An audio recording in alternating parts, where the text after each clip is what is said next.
क्या करना, याद स्मरण रखना है, याद रखना है। और ये आपको मिलेगा लूका का अध्याय 22 का 19 से लेके 20वीं आयत में। आप अपनी बाइबल खोल सकते हैं और उसमें पढ़ सकते हैं। इसमें लिखा, and he took the bread and give thanks and broke it and gave it to them saying, this is my body for you, do this in remembrance of me। यीशु मसीह कह रहे हैं याद रखना, प्रभु यीशु की मृत्यु को याद रखना है आपको। यीशु मसीह ने अपने चेलों को कहा कि तुम मेरी मृत्यु को याद रखना। अब प्रभु भोज का मेन उद्देश्य यही है कि आप प्रभु यीशु की मृत्यु को, उनके गाड़े जाने और जीतने को याद रखें। क्योंकि हम एक ऐसे संसार में रह रहे हैं जहां भाग दौड़ लगी पड़ी है। लोग यहाँ भाग रहे हैं, तरक्की की ओर भाग रहे हैं, दुनिया की तरफ, दुनिया से कंपेयर कर रहे हैं, दुनिया के साथ भागने जा रहे हैं। और ऐसी भाग दौड़ में क्या हो जाते हैं, हम यीशु मसीह को भूलते जा रहे हैं। हम प्रार्थना करना बंद कर दिया, बहुत सारे लोग बहुत करते हैं, कोई बहुत सारे बहुत कम करते हैं, कोई तो ना ऐसे होंगे जो ना ही करते हैं। कितने लोग ऐसे जो दो खाना खा रहे हैं, खाने के लिए दुआ भी ना करते होंगे, क्योंकि उनको दिमाग में ही नहीं है दुआ करना। कितने ऐसे भी होंगे जो रात को सो रहे हैं तो दुआ भी ना करते होंगे, क्योंकि उनके दिमाग में नहीं। भूलते जा रहे हैं यीशु को, कि उसको थैंक्स करना, प्रेज करना, उसकी मृत्यु को याद रखना। और कितने लोग जब शहरी सिटी, खास करके अर्बन एरिया जहाँ हम शहरी उसमें रहते हैं, तो क्योंकि लाइफ स्टाइल बहुत बिल्कुल अलग हो जाती है, तो बहुत बार क्या है, हम यीशु मसीह की मृत्यु को भी भूल जाते हैं। ना वचन पढ़ते हैं, ना बाइबल पढ़ते हैं, ना प्रार्थना करते हैं, और यही कहते हैं हमें समय नहीं। लेकिन बाइबल कहते हैं रिमेम्बर, इसकी मृत्यु को याद रखना। इसलिए पवित्र शास्त्र बाइबल में इस रस्म को कहा गया भूलना मत। एटलीस्ट कम से कम पूरे सप्ताह भूल गए होंगे, लेकिन जब आप प्रभु भोज में आते हैं तो आपको स्मरण आ जाता है, हाँ प्रभु ने मेरे लिए अपना कीमती बहुमूल्य रक्त है। जब आप रोटी खाते हो और दाखरस पीते हो, तो इसलिए याद दिलाता है कि भले आप दुनिया में कितनी भाग दौड़ में, कितने ही आप बिजी हो, लेकिन कोई है जो आपसे प्रेम करता है, कोई है जिसने आपको बचाने के लिए अपना जीवन दिया। अब बाइबल कहती है कि हम कभी भी मन फिरा करके माफी पुकार कर सकते हैं। यही परमेश्वर की महानता और उसकी दया। तो याद रखिएगा यीशु मसीह की मृत्यु को आपके पापों के लिए। तो याद रखिए, वो मारे गए क्रूस के ऊपर, गाड़े गए और जिंदा भी हो गए। तीनों बातों को याद रखना है, मारे गए, गाड़े गए और जिंदा हो गए। और प्रभु भोज हमें ये तीनों चीजें बताता है कि मारे जाना, गाड़े जाना और जी उठना। और इसी के साथ एक और रस्म में बाइबल जो हमें बताती है, कई बार मैं संडे चर्च वाले से मिलता हूँ, तो बोलते हैं यार पास्टर हम संडे को इसलिए वर्शिप करते हैं, यीशु मसीह संडे के दिन जिंदा हो गए। मैंने कहा बाइबल में तो नहीं लिखा कि आप संडे के दिन वर्शिप करो। दो चीजें बाइबल के अंदर जो ये बताती है, यीशु के मारे जाने, गाड़े जाने और जी उठने। जब तुम इस रस्म को मनाते हो तो यीशु के जी उठने को भी मनाते हो। और वो पहला चीज है प्रभु भोज। जब आप प्रभु भोज में हिस्सा लेते हो तो क्या याद रखते हो, प्रभु मारा गया, गाड़ा गया और जी उठा। तो जी उठना भी शामिल हो गया, तीनों चीज एक साथ आ गई। जब भी आप प्रभु ये भोज लेते हो, उसमें हिस्सा लेते हो, तो आपको तीनों चीज याद है, वो मारे गए, गाड़े गए और जी उठे। और एक चीज और है, इसको बोलते हैं बपतिस्मा। जब आप बपतिस्मा लेते हो, बाइबल कहती है जब आप पानी में डूबे जाते हो तो सांस रोक लेते हो, तो क्या हो गया, मर गए। फिर आपको लिटाया जाता, गाड़ दिए गए, फिर बाहर निकाला तो जी उठे। बपतिस्मा भी क्या बाइबल कहती है कि जब हम बपतिस्मा लेते हैं तो यीशु की समानता में मारे गए, गाड़े गए और जी उठे।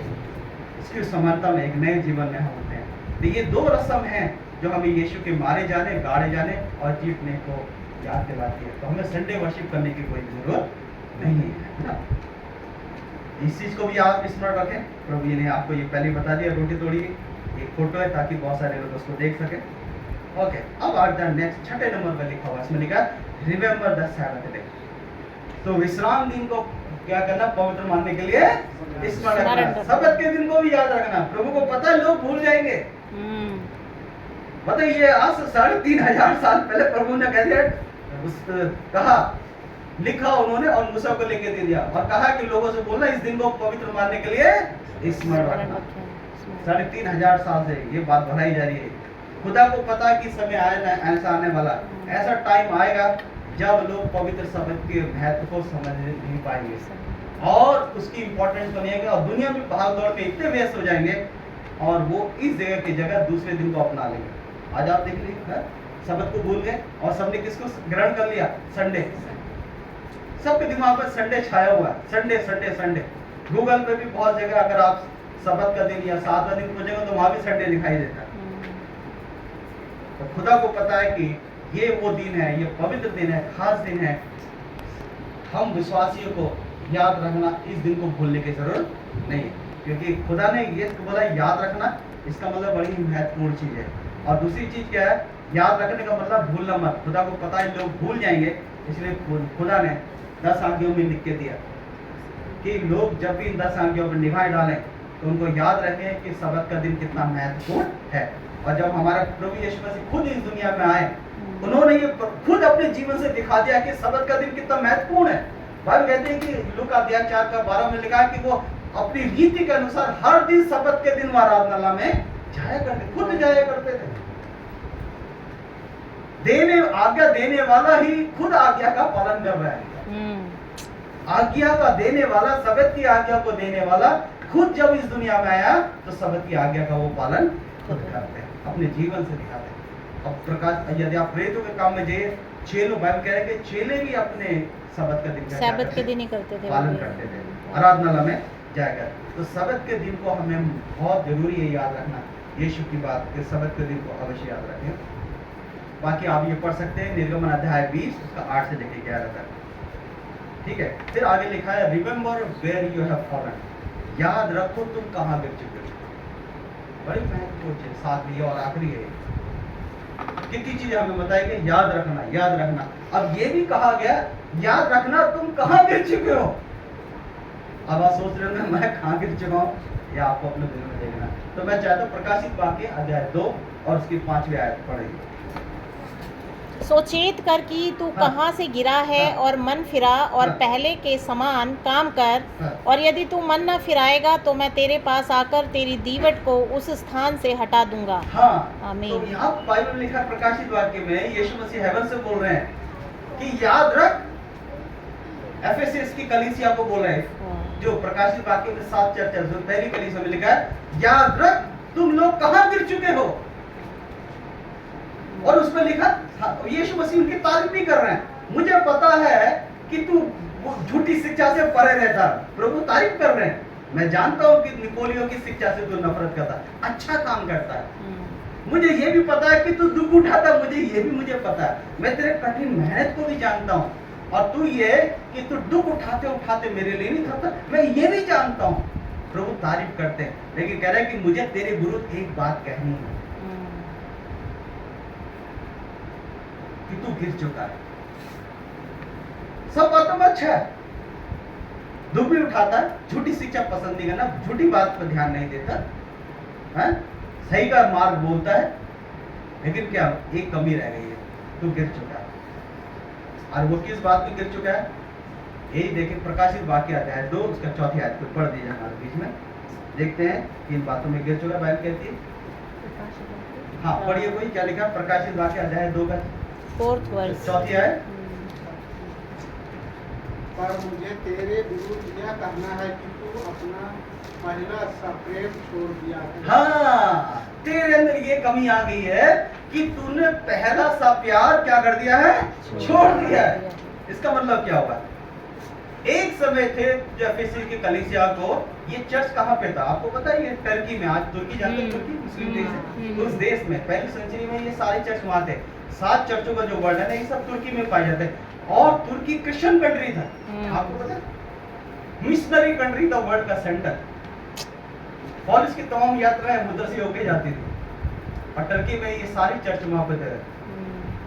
टर्की क्रिश्चियन कंट्री था उस समय में, और दुनिया के लिए मिशनरी का एक पॉइंट होता था लोग इधर उधर जाने के लिए, यूरोप को कनेक्ट करता था, यूरोप को कनेक्ट करता था। और यहाँ पे जो कलीसिया शुरू में जब चेले थे तो बड़ी स्ट्रांग थी, लेकिन बाद में क्या हुआ, धीरे धीरे क्या हुआ, ये कलीसिया जो मसीह के लिए दुख उठाती थी, प्रताड़ना भी सहती थी, सब कुछ सहती थी, झूठी शिक्षाओं से परे रहती थी, लेकिन क्या हुआ, जैसे जैसे समय बदला ये लोग दुनियावी हो गए, they became the worldly people.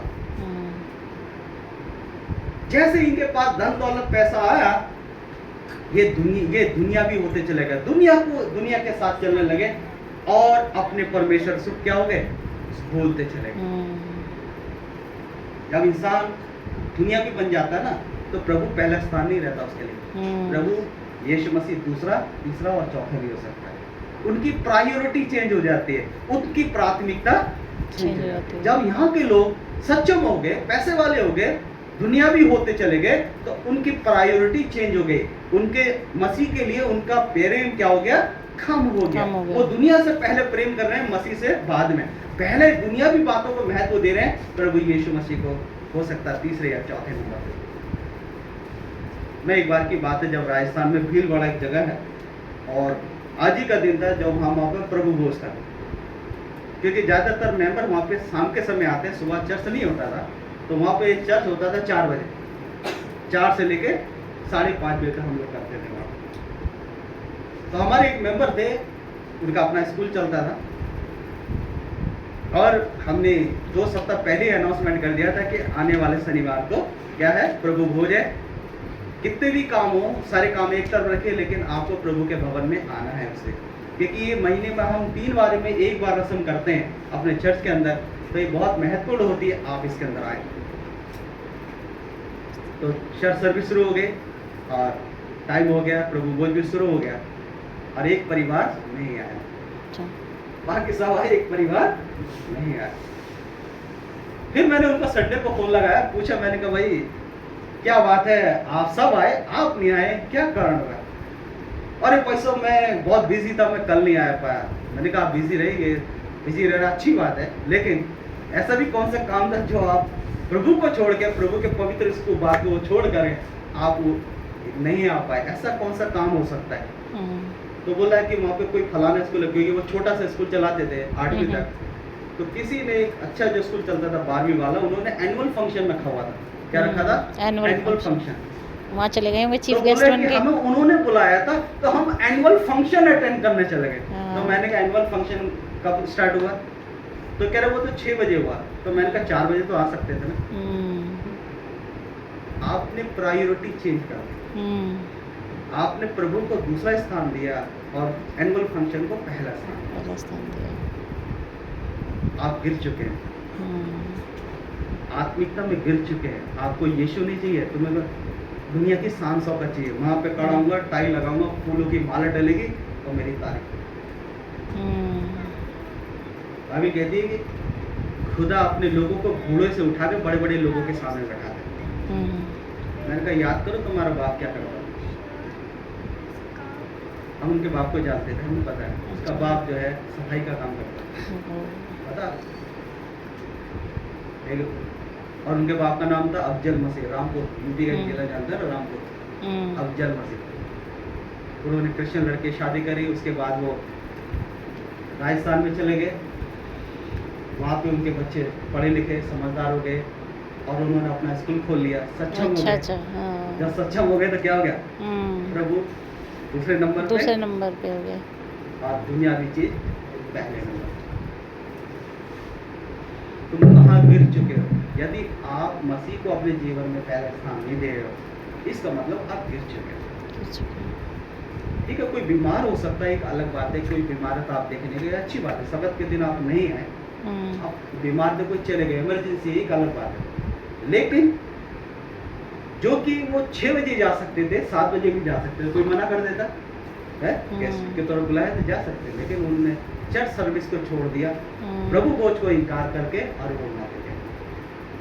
ऐसा हो सकता उनके साथ ऐसा हुआ हो सकता हमारे साथ भी ऐसा हो सकता है। लेकिन आज की परिस्थिति के बीच में हम नहीं कर सकता, मौसम ऐसा था नहीं है, लेकिन बहुत सारे लोगों को पता चला ये प्रभु भोज है, आज मुझे प्रभु के पास होना चाहिए, उसकी मृत्यु को मुझे स्मरण रखना है। तो हो सकता है कि उन्होंने ये बात को ना रखा। तो हमें अपने जीवन में झांके, अपने जीवन को टेस्ट करें, देखें हम कहाँ गिर गए। क्या वास्तव में हम क्रिश्चियन हैं, नाम से क्रिश्चियन है, लेकिन हमारे जीवन में प्रायोरिटी चेंज हो गई है, या मसीह को हम सिर्फ मुंह से ही बोलते हैं, दिल और मन से हम अपने कामों से हम उसको भूले बैठे हैं। जांचे कि हम कहाँ गिर चुके हैं। बाइबल कहती है कि मन फिरा वापस आ जा, नहीं तो क्या करूँगा मैं, आकर के तेरा दीवट ले लूंगा। दीवट को स्थान से हटा दूंगा। वचन पवित्र शास्त्र में वचन को, बाइबल को ही दीवट का, तेरा वचन मेरे मार्ग के लिए दीवट है। इसका मतलब क्या है? परमेश्वर का वचन तेरे अंदर से चला जाएगा, प्रकाश चला जाएगा। अब तू कहता रह जाएगा मेरा नाम पीटर है, मेरा नाम हाँ। पतरस है, मेरा नाम जेकब है, मैं माइकल हूँ। हाँ। तेरा नाम कहाँ रह जाएगा? चलती, बाइबल कहती है चलती फिरती लाश। जिंदा तो है लेकिन आत्मिकता में। तो इसलिए याद रखिएगा कि कहाँ गिर चुके हैं, क्योंकि प्रभु कहते हैं कि तूने अपना पहला प्यार छोड़ दिया। याद रखना। और ये मनुष्य की कमजोरी है कि जिन चीजों को हमें भूल जाना चाहिए था उसको हम याद रखते हैं, और जिनको याद रखना है उनको भूल जाते हैं। देखिए यहाँ पे इजराइल का इलस्ट्रेशन है, be very often remember what we should forget. Israelites को जब वो मिस्र देश से निकाल कर लाए हैं खुदा मूसा के द्वारा, तो उनको मिस्र को क्या करना चाहिए?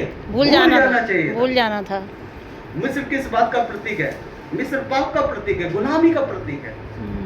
तुम पाप में बना रहना चाहते हो, गुलामी में रहना चाहते हो, उसको बार बार याद रखें, हमें वहीं वापस आना है। लेकिन वो उस बात को भूल नहीं पा रहे। और यदि नए नियम में चेले में आप देखेगा, जब यीशु मसीह ने क्या बोला? अपने चेलों को बोला, मैं अन्य जाति को हाथ में पकड़ा जाऊंगा, वो मेरा उपवास करेंगे और आखिर में वो मुझे क्रूस के ऊपर मार डालेंगे, मैं गाड़ा जाऊंगा और तीसरे दिन जिंदा हो जाऊंगा। यीशु मसीह यही बोला, लेकिन चेले क्या कर गए? भूल गए। जो मछली पकड़ने वाला था वो बार बार मछली पकड़ने चला गया। पतरस मछली पकड़ने का काम तो मछली, चलो यीशु मसीह मर गए, काम खत्म, चलो भाई अपने अपने बिजनेस में वापस चल पड़ा। यीशु मसीह ने कहा मैं तीसरे दिन जिंदा हो जाऊंगा। वो भूल गए। जिस चीज को याद रखना था उसको वो क्या हो गए? भूल गए। उन्होंने कहा ठीक है प्रभु, उनका कब्र पे जाना चाहिए था, लेकिन वो डर गए और उस चीज को भूल गए। लेकिन स्त्री का विश्वास देखे जो खबर पे गई थी, इसलिए स्त्रियों को महान कहा गया उनका बाइबल में, इसलिए उनको भी परमेश्वर के राज्य का अधिकारी दिया गया, बताया गया। वो और कोई नहीं गई, वो स्त्रियां गई और उन्होंने जाके खबर करी सारे को। वो जी उठा, पत्र सबको बताया, जाके उसको तो याद होना चाहिए था उनको, लेकिन वो भूल गए। तो कहने का मतलब आज हम जिस संसार में रह रहे हैं, जिस चीज को हमें भूल जाना चाहिए उसको हम याद रखते हैं, और जिस चीज को याद रखना होता है उसको हम भूल जाते हैं। ये हम सबकी मनुष्य की कमजोरी है, लेकिन हम इन सब चीजों से बाहर निकल सकते हैं।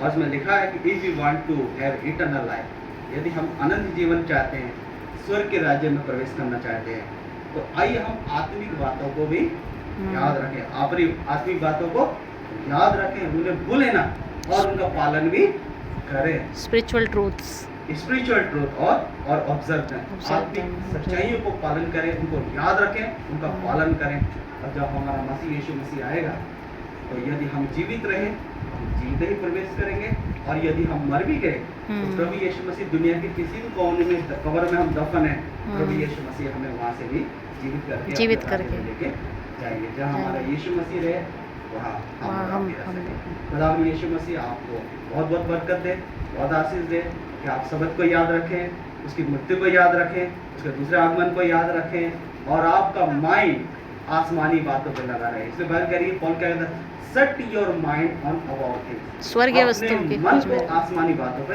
लगाए रखो। दुनिया के हालात परिस्थिति जैसे आप बदल रहे हैं, तो आपको दुनिया की बातों छोड़ के आपको आसमानी बातों पे अपने मन को लगाने की जरूरत है। खुदावंद यीशु आप सबको आमीन। Thank you so much sir.